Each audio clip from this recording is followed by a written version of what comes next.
ASMR.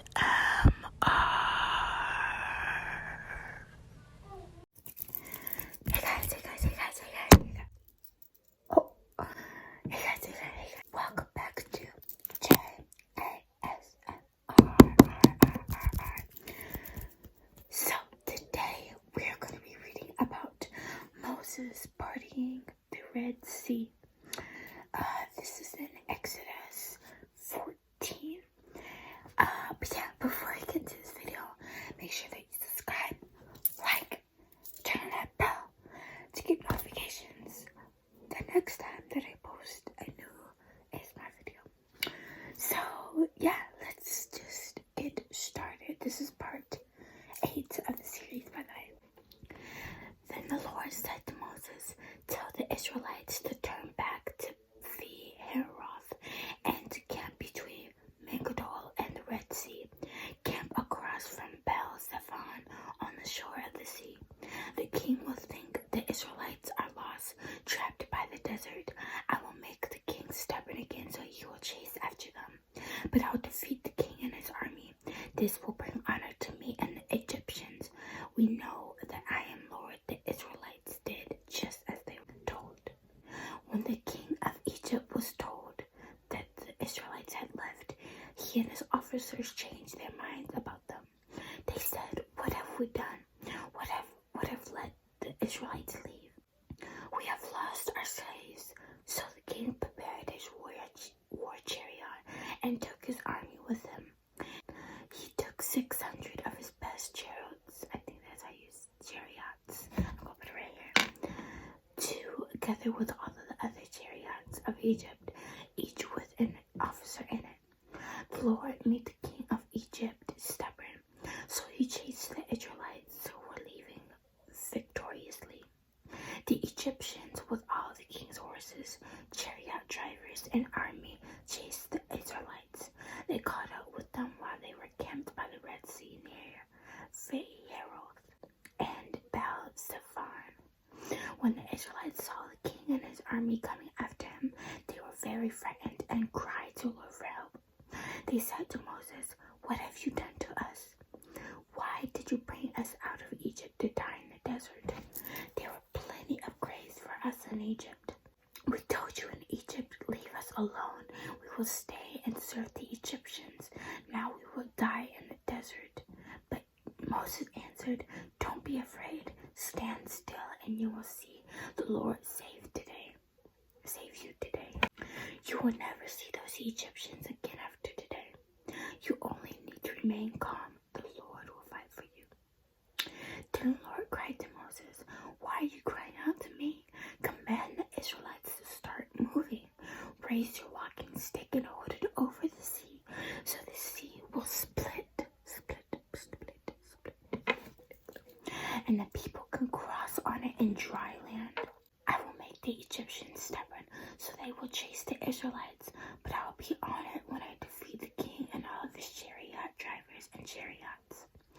When I defeat the king, his chariot drivers and chariots, the Egyptians will know that I am the Lord.' Now the angel of God that usually traveled in front of Israel's army moved behind them. Also the pillar of cloud moved from in front of the people and stood behind them. So the cloud came between the Egyptians and the Israelites. This made it dark for the Egyptians but gave light to the Israelites.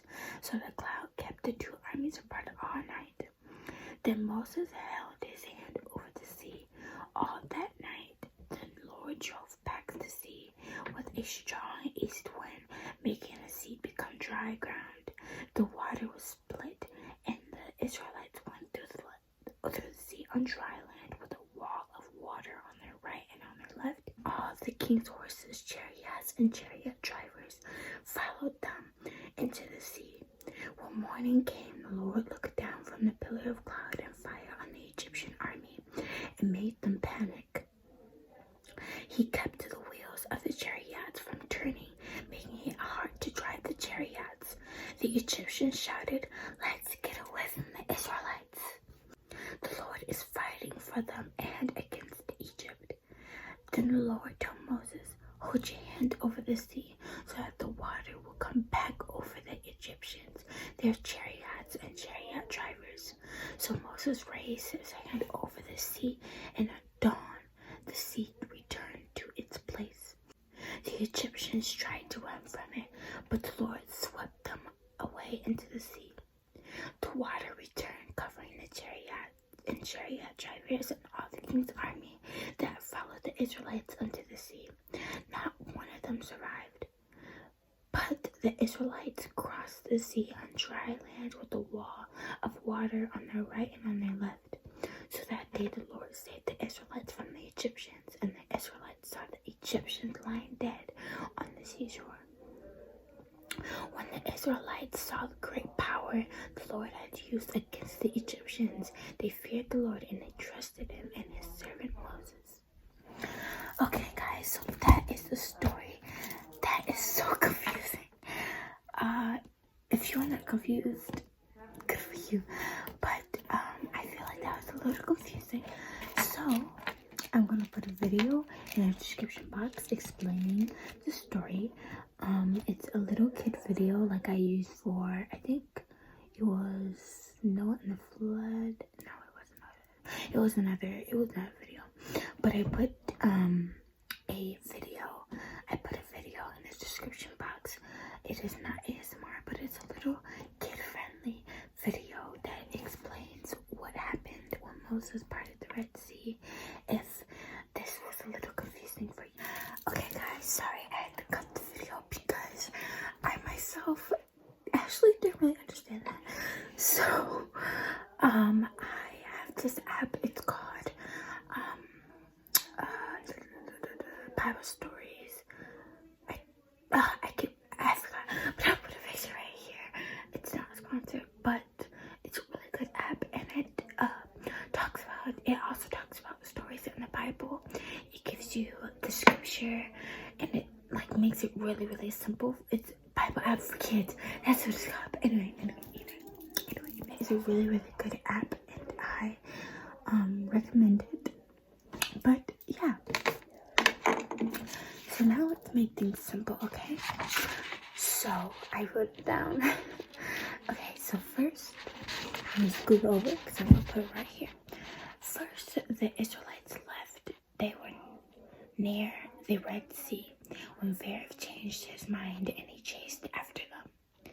Then the Israelites saw Pharaoh's chariots and they were scared.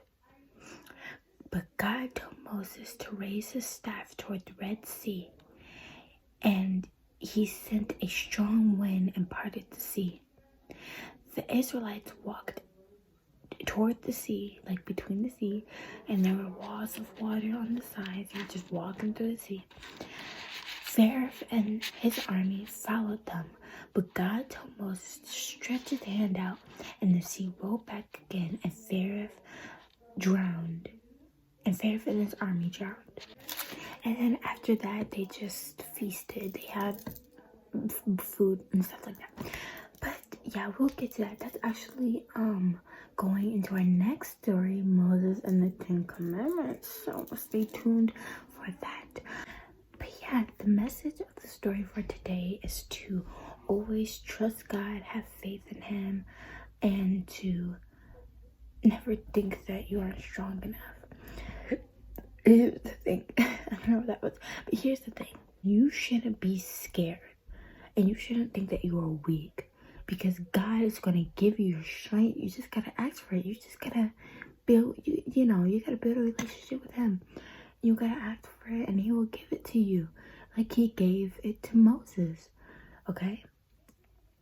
But if you aren't a Christian and if you think that you are weak and that you don't have no power, here's the thing. With God, anything is possible. Anything is possible. What's that saying? Anything is possible. You can move mountains. I forgot that saying. But anything is possible with Jesus. Anything is possible. Nothing is impossible. Anything is possible. Okay? Move mountains. Part seas. Anything is possible with Jesus. Okay? So give your life to him, because you know what? It's the best thing. you know, you will struggle. I've struggled. I'm pretty sure many Christians that are watching this right now have struggled. We all struggle. That's normal. Okay? But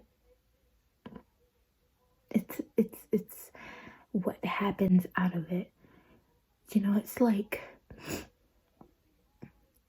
this is a bad example, but it's like winning the lottery. Okay? I know that's a bad example, but that's the only example I can think of. But like, you have to do work in order to win your prize at the end. You know, but it's not just about the prize.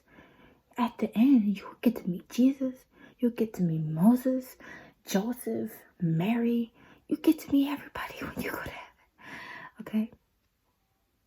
So I know that things are rough right now and that you feel weak, but you are not weak. You are so strong. Okay? Jesus is the source to your strength. So always have faith in him. Okay? Don't believe in yourself. Don't believe in yourself. Believe in Jesus. Okay? Compared to him, compared to Jesus, girl or guy, we don't got no power. We are weak compared to Jesus. Okay? You're fearfully and wonderfully made by God. Remember that. But yeah, I hope you guys understand that, because I feel like I was just blurting out things and y'all don't really understand it. But I hope y'all understand it. I told y'all that I'm going to leave a video in the description box about this story so y'all can understand it better. But yeah, I hope you guys enjoyed this series. Well, the series ain't over yet, but I'm just saying, I hope you guys enjoyed the video for this series. And yeah, I'm really sorry that I don't have my mic. I am so, I don't know, but I forget things a lot and it's so annoying. I mean, at least I remember the important stuff, but my microphone for my ASMR is important, right? Anyway, but I hope you guys enjoyed the video. Make sure to subscribe, like, turn that bell to get notification when I post my next video. I don't just post Christian videos, I post other videos, but I would really like if you watch my Christian videos. You know, if you want to, I'm not forcing you, but if you just want to learn more about God, go ahead and watch them, go ahead and like them, and go ahead and subscribe. Okay, we are so close to 40 subscribers, so make sure to subscribe if you want to. And yeah, bye guys, see you next time. Love y'all. Bye.